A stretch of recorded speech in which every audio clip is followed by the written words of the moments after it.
Peter Parker was a normal teenager. He lived in New York City. He went to school and liked science. Like other kids, he faced bullies and felt shy. One day, his life changed forever. Peter visited a science lab. A spider bit him. Peter felt sick and strange. Then he realized he had superpowers. He was strong and agile. He could climb walls and sense danger. Peter was now Spider-Man. At first, it was fun. He swung from buildings and amazed people. But being Spider-Man came with a price. He had to keep his identity secret. He missed out on normal life, and with great power came great responsibility. Peter learned this the hard way when tragedy struck.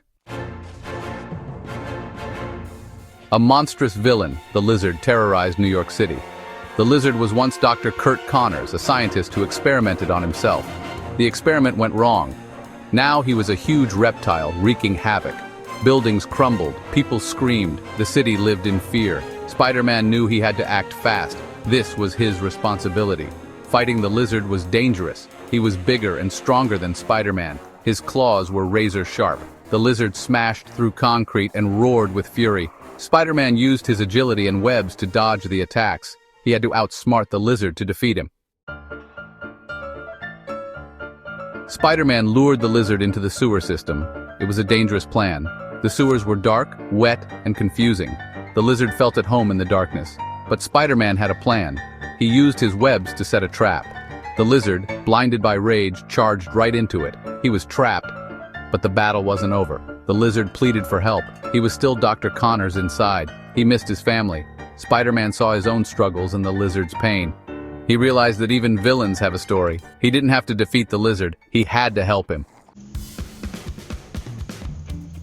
Spider-Man remembered his scientific knowledge. He created an antidote for Dr. Connors using the lab equipment left behind. It was a risk. It might not work, but he had to try. He owed it to Dr. Connors. He owed it to the city. He owed it to himself. The antidote worked. The Lizard transformed back into Dr. Connors. Weak and confused, Dr. Connors was finally free from the monster within.